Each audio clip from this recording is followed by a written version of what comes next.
Hey everybody, this is the Sliders Review. I'm here today to talk about Black History Month. The month that is a celebration of my people, because I am a black man and everything. And it's about all our accomplishments, all the oppression that we have gone through over like centuries of living in like America and stuff like that. And even till this day, we are still being oppressed. And so I'm here today to talk to you about certain characters or TV shows or episodes that revolve around Black History Month that I personally enjoy.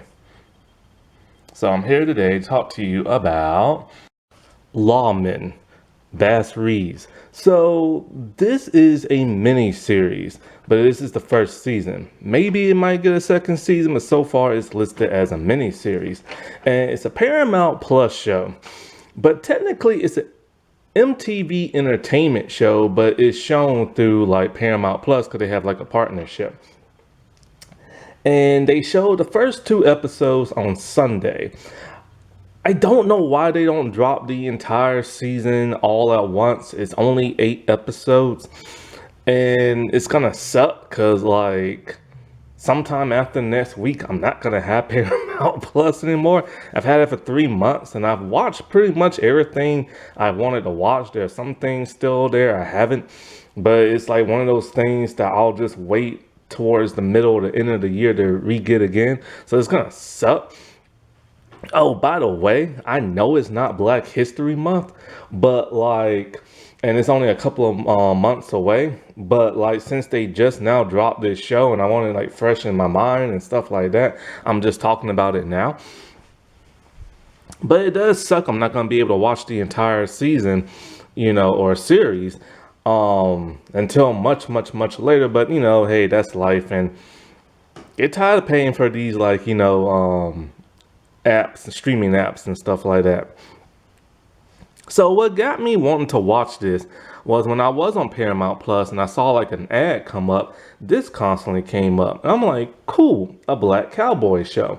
You don't see too many of those, so I wanted to watch it. What I did not know is that Reeves is a real life person, or was a real life person. He is the first black U.S. Marshal in America. I never knew that.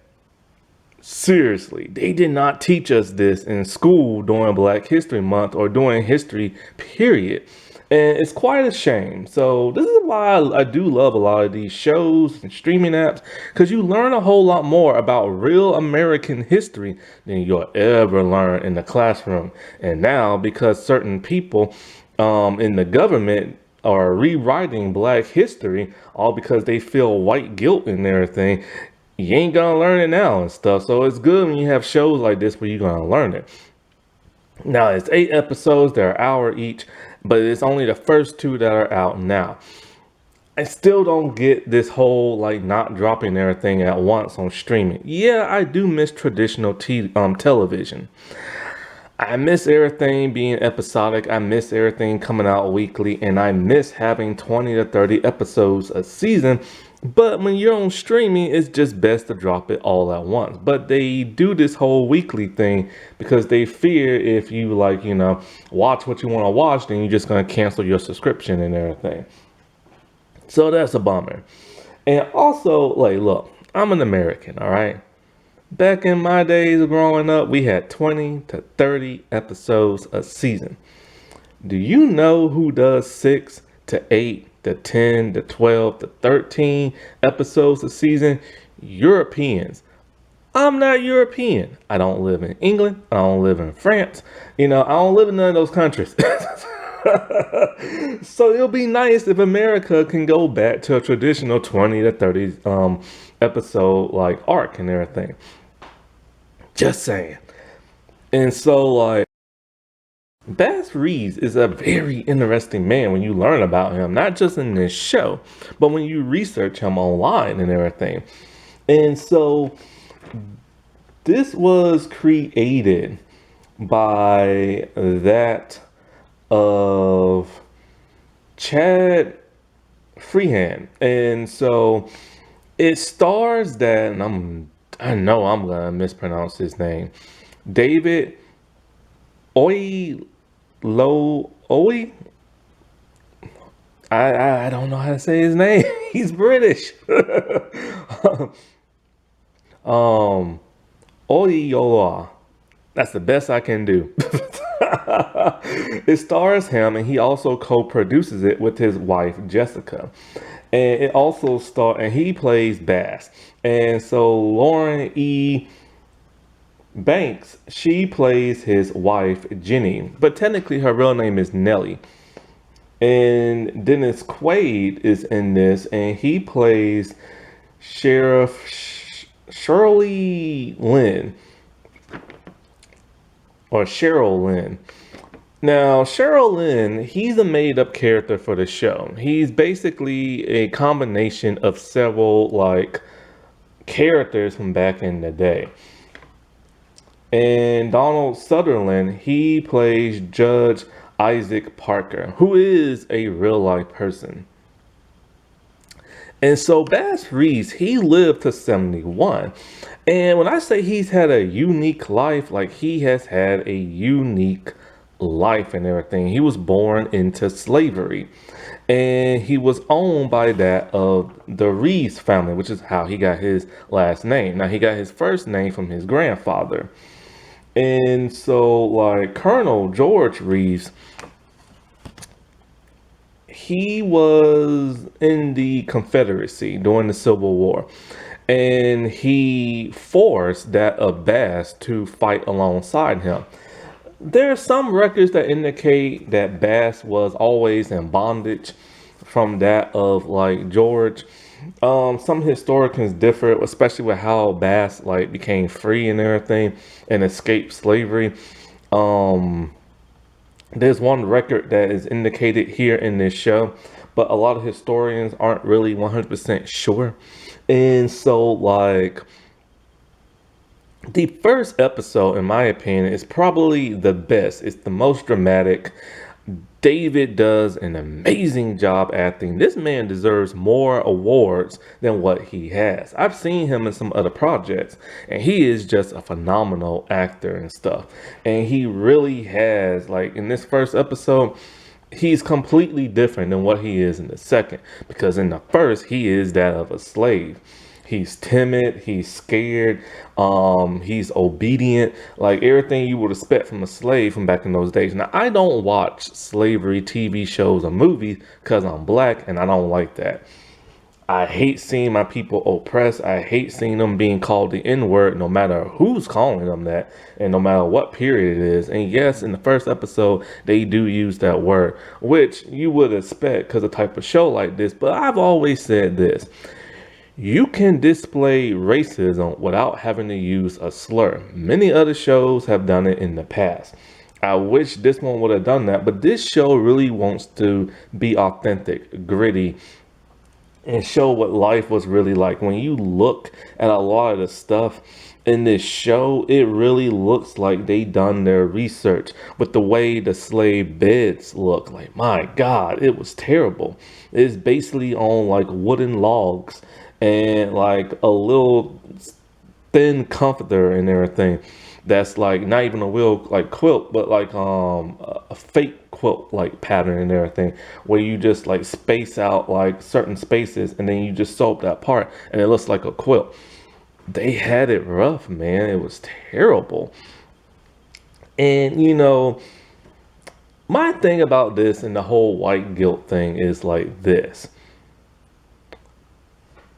You should be ashamed of your ancestors, period. If my ancestors did the same thing, I would be ashamed. You should be ashamed of what they did, but, you know, if you're nothing like those ancestors, those racist people, then you shouldn't have to feel like all the burden comes on you. And that's the problem with white guilt, is that many people is all like, well, don't blame me for what happened hundreds of years ago with my ancestors. It's like, no, we don't blame you today in today's time. We blame your ancestors. But if you're gonna act like your ancestors, or at least a watered down version of your ancestors, then yes, we are gonna blame you and everything. And like pretty much you should feel like ashamed for what they did, just like you will feel ashamed if your family member, your current family member, does something terrible. It's just that's how it is.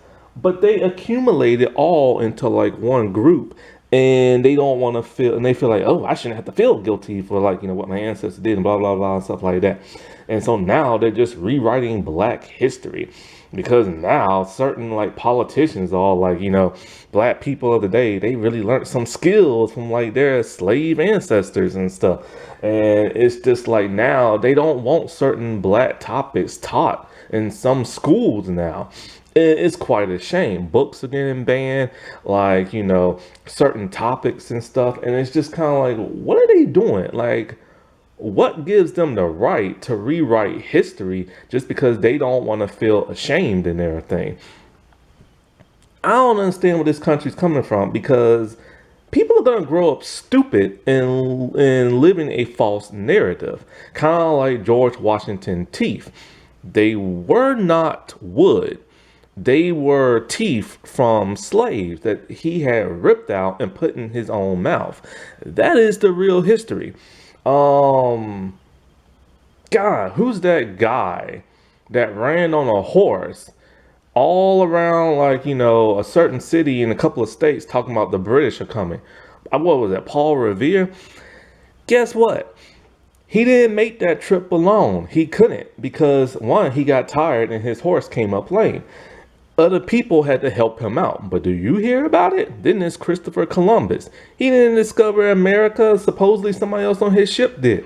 So when you're changing now American history and black history at that, like, you're gonna give a false narrative just to make you and your people look better. And y'all been doing that for centuries, and now you're still doing that today.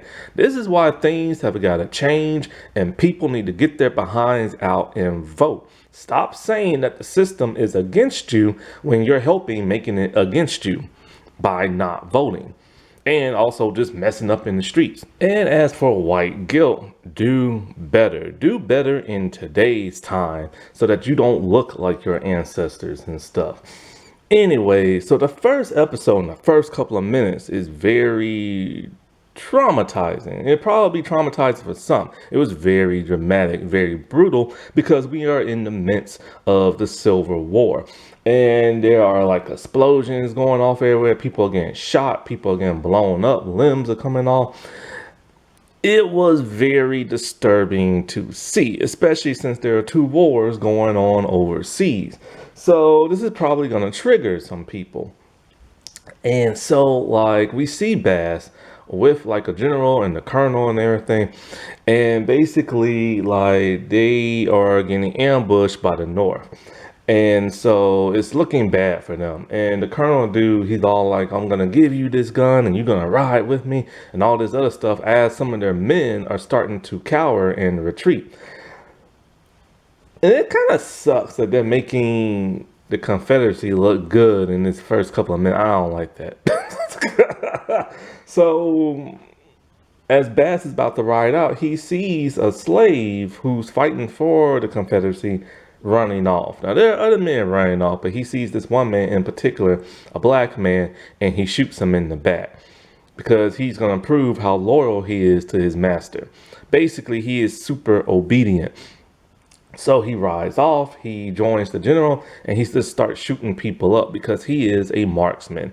Then some other people come in that are white, and also with some Native Americans. Or at least they're pretending to be Native American. I'm not really sure what the world they're doing. But then they come in and they kick the North's butt. And one white dude starts to like scalp this one like Union soldier and stuff. It's very disgusting. This show is graphic. Except for sex. They don't get all graphic with that. But it's pretty graphic and stuff. And it really like puts you of what life was like back then and stuff. And so, like, as Bass is like leaving with some of his people, he sees that man he shot now in chains and being dragged off. And he can't help but just to look at that man because he knows that man's gonna get it now because he tried to desert and everything. So after that, basically, they're celebrating with drinks and stuff like that. And you see how the black soldiers were treated back then. Even though they're fighting alongside the white man, they are still servants and they have to, like, be like butlers to them, pouring their drinks and all this other crap. And it's really disgusting. But we do see George Reeves there pretty much piss drunk and everything. I forget the actor who plays him, but he was like the captain in Agent Carter, and he was in 2 of the Fast and Furious movies. He was the one that Brian kept punching in the nose. But anyways, so he tells him we're heading back home and everything. So he's looking for his wife, but George can't find his wife. She's gone somewhere. And so him and George and Bass, they just like talk and all this other crap. And then like something interesting happens. While drunk, the colonel's all like, you know what, because of your bravery and what you did in like the war and like how you shot one of your people in the back, I'm gonna grant you your freedom. And Bass is like overwhelmed with emotion, but he's showing it on his face. And what happens after this just proves just how great an actor David is. So basically the colonel's all like, I'll give you your freedom if you can beat me in a card game. So you see now the fear in Bass's eyes. He knows how to play whatever game they're playing, probably poker or something like that. How he was taught is never explained, but he has to literally count the numbers in like, the cards he's given because he doesn't know how to count. And you see the fear and the anguish in his eyes as he's counting. His hands are trembling and tears are like coming out his eyes because he realizes he has a flush and he knows that he's about to have his freedom. Now, before we see all this, he goes until like, the stables where like his girlfriend is living. She's a slave as well. And they like do it, but they don't really show that on screen. Like they'll be graphic or everything else, but it's not that. And one thing I noticed, she has a armpit full of hair. And I'm just like, oh wait, that's right, this is the 1800s. And not only is she a slave, but back then, a little life lesson you don't know is women really didn't groom back then. Women was pretty hairy back then. Women didn't actually start to groom until sometime later in the 19th century. So somewhere like in like 1920s, 30s, something around that time era, that's when they started shaving and stuff. It's funny what you'll find on the internet when you're bored one night and just researching stuff. Anyways, so like, and of course we know they didn't start shaving something else until around like after the 80s in the 90s and stuff. But when it comes to the pits, yeah, they was pretty hairy back then. So anyways, they're playing card games, and like I said, like you can see like the emotion on this dude's face as he know he's about to be free. He just can't like contain it and everything until he sees the colonel's full house. And he doesn't understand how, because how in the world did the colonel get an extra queen? Because he had a queen and everything. The colonel cheated, and so the colonel is just like a punk who's just like, he's getting pretty mad, talking about like, you calling me a cheater and everything. Boy, the thing that happens next shot the crap out of me. Now, this whole poker game thing and what's about to happen next, some historians say this actually happened, but nobody knows if it truly did or not. But they do know that at some point over a card game, Bass beat the crap out of his owner, like George Reeves and everything. He beat him near to death. And after that, he got scared, grabbed his gun, and ran to go back to his girlfriend. Because he knows if you beat up a white man during these times, especially your owner, you're going to get hung or shot or something. And so some people or historians wonder what led to, like, this beatdown in this card game and everything. Did it truly happen? Who really knows? You know what I'm saying? But so far, a whole bunch of historians say it did. And so, because the show's going to take liberties and stuff like that. So his girlfriend tells him, you need to run as far as you can and, and never come back because he's going to be hung. So that's what he does. He takes off. But as soon as he takes off on foot with no shoes, he is stopped by 3 white men who are slave hunters and want to know what the world he's doing running around at night.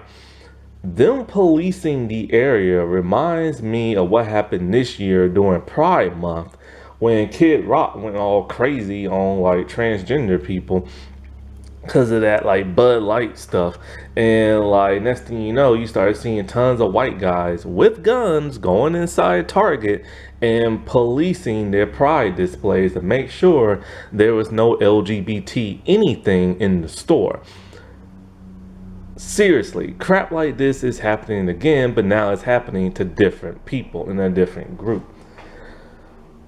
Do better. Stop acting like your ancestors. So basically, he shoots those 3 men when they start questioning him because they're starting to get suspicious, and one is starting to look at his feet, knowing that he's probably going to be an escaped slave. So he shoots and kills all 3 of those men, and he just hightails it. Within seconds, you start hearing dogs and everything. So I guess they hear like, the gunshots.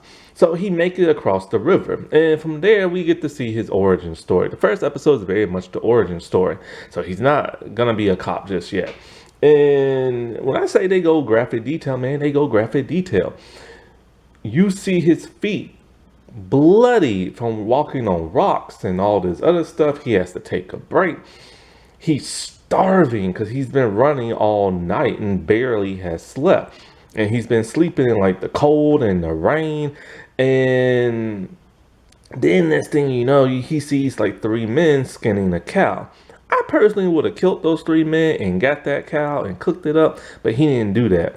Instead, he just hid out. And then when he saw some vultures picking away at some bones and meat, he scares the vultures away, and then he eats the raw meat on the bones or whatever it is they were eating. That is disgusting. Like, that is just disgusting. But people back then had to do what they had to do. And so, like, after that, he pretty much just collapses in the field where he is found by that of a half black and half Native American woman. So she takes pity on him and she brings him back to her house, which is just basically a 1 brick tiny little shack of a house. And there he has a son, or she has a son, who's also half black and half Native American. And it makes you wonder, because she lives out in the middle of nowhere in this one little house. And it really makes you wonder how life was like back then, when there were houses just like everywhere in the most weird places and out in the middle of nowhere. And then when people started to monopolize and build buildings and homes and businesses, it really makes you wonder how they forced those people out their homes, because sometimes they sold their homes and other ones were forced to sell their homes back in those days and stuff. And so pretty much this follows the way history did. He lived his life hiding with the Native Americans until slavery ended in 65? So he's pretty much spent like the next 2 to 3 years living with the Native Americans. He's lived with the Choctaw, the Seminoles, and the Creeks, where he learned their language. It's not shown on the show if him and that Native American lady had like a thing together. Who knows if they really did or not? I mean, men. And it was back in those days, you know what I'm saying? And so he's just like living life and being free and being happy and all this other stuff until his past comes back to bite him in the butt. See, when he's out in town getting some cornmeal and stuff with the little boy, they start to see some Union soldiers and stuff. And they have some prisoners. Those prisoners just happen to be those same Confederate soldiers he fought alongside of. And one is the general man, not the colonel, but the general. And so, like, basically, other Confederate soldiers bust them out. There's some shooting going on, and the little boy gets hit by a bullet because he pulls a rifle on Bass's former, general dude. So after a funeral and he said goodbye to like the woman, he takes a horse named Pistol. I don't know if that's like historically accurate or not, but he decides to go back home to Arkansas where his girlfriend is, who he hasn't seen in about 2 or 3 years. And I was very shocked he went back home because after he whooped the crap out of that man. Now, it's not really truly flat out said that the Civil War is over, but it kind of is hinted and it's kind of alluded to in the show a little bit. But yeah, the Civil War is over. He is free no matter what. But I'm still shocked that he went back. And of course, as you know, even though black people were free, we were never truly free back in those days to have the rights and liberties as everybody else did. But so he goes back there and he can't find her. But he finds George's wife. And she's actually pretty friendly in the show. And she reveals what happened to George. She tells him that he has a future in politics. Basically, at one point, he was a sheriff in Texas. I don't know, wait, maybe they're in, no, they're not in Arkansas. Yeah, they are in Arkansas. They're in Texas. He has a future. He was a sheriff one time in Texas, but he's also was a one-time speaker of like the House in Texas and everything, representatives and stuff. And so it was short-lived and everything like that. So he wants to know what happened to Jenny and everything, and she tells him. So he travels there, and when he finds her, he sees her with a little kid, about 2 or 3 years old. And he doesn't talk to her right away. He waits a while until nighttime, and then he confronts her. And, you know, he's heartbroken. Like, he spent all his time away from her, and now he's afraid she's in the arms of another man. And he tells her pretty much, you know, I hope your man treats you good. And she's all like, he does, but he keeps disappearing and everything. And she introduces Bass to his daughter. That's his from when the night after he beat like his owner and everything, like, you know, she got pregnant. And so basically the episode ends and stuff. And when we get into the second episode, a huge time leap has happened. About 15 years, and now their little girl is grown up and they have more kids. He is now a farmer and everything. And so this happened in real life. He did become a farmer for many years, and he had a total of 11 kids. That's a lot. Boy, let me tell you. And so, but when we see him as a farmer in the show, he is now a failed farmer. His crops just aren't growing. And so he doesn't know how he's going to put food on the table with no money and stuff.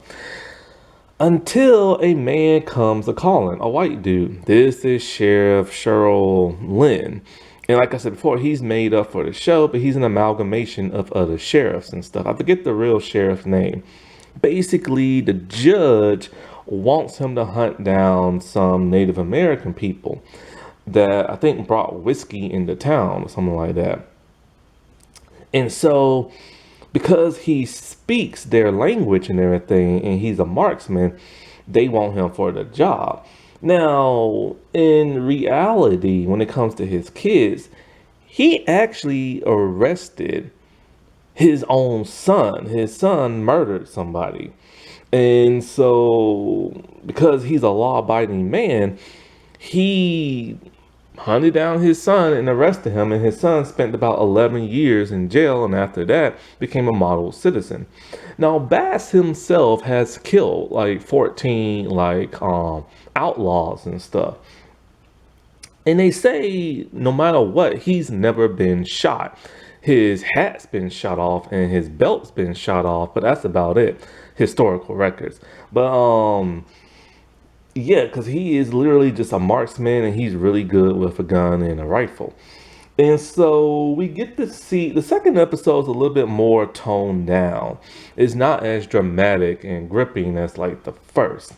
And so with the second one, we basically get to see the moral side of Bass and the man he will become when he's a lawman and stuff. Because in reality, Bass has arrested over 3,000 people and stuff. So he was good at his job, and he transferred to different states and stuff, especially that of Mississippi.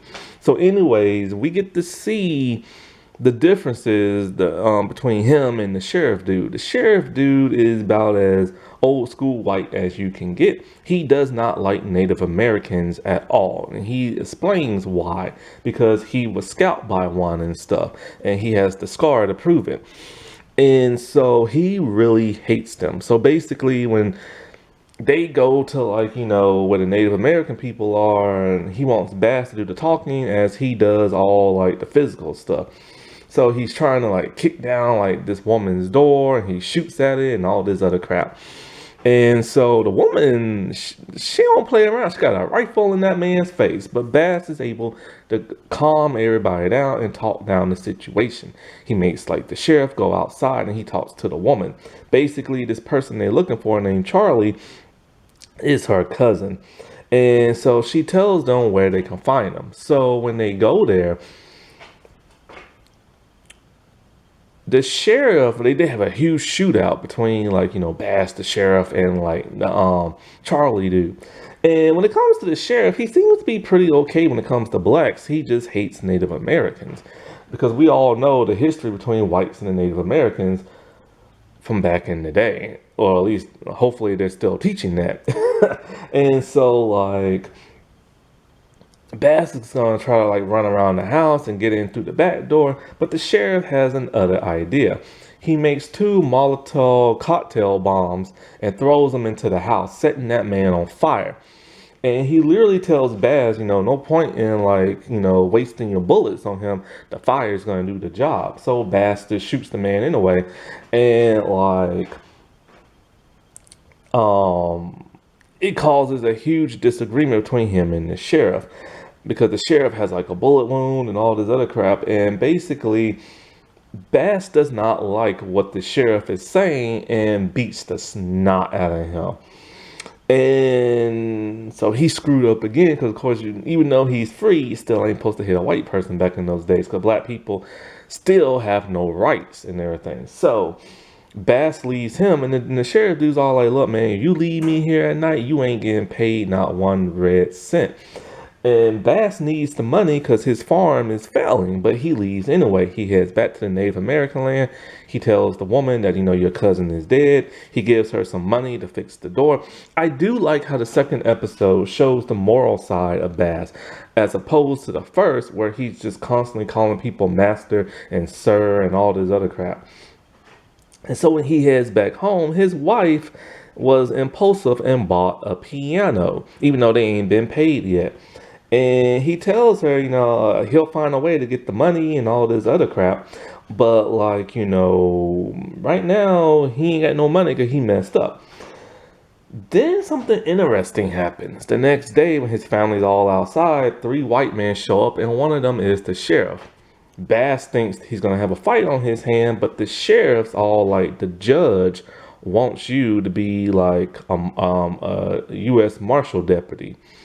And when the sheriff first approached him like days ago about like hunting down those people, he didn't really want to do it. But, you know, he realized with the failing farm and everything, he has to do it. And this is how he became like the first black U.S. Marshal and everything. And I don't know what happens after this because the episode ends. But basically he recruits another guy to help him out. And like I said before, there are 8 episodes in total. Now, when it comes to Bass, he was pretty much like a lawman to the day he retired. When he started to get old, he retired and he died of liver disease. He was married twice, when Jenny died, not sure how she died, he married again. But his other marriage only lasted for about 10 years because, of course, he died in, I believe, 1910, I think it was, um, and stuff. So this man has had like a very, very, very traumatic and interesting life and everything. He has descendants that are pretty famous as well. I just forget what they do. I think one played sports and the other one I completely forgot. But yeah, you should totally check this show out on like Paramount Plus. It's very interesting. It's very well made, dark and gritty. I don't know how those other episodes are gonna be though. I just hope they're as good as like, the first two, or at least the first one. Because what draw me into this was like the dark grittiness of like, this black cowboy and stuff like that. And because I thought this was just a made up fictional show, but I had no idea this is based on real life events. And it's something a lot of people don't know. But Bass has been played by other people, mainly in movies. At one point, I believe Denzel Washington even played him as well. Happy Black History Month, everybody. I'll talk to you later. Bye.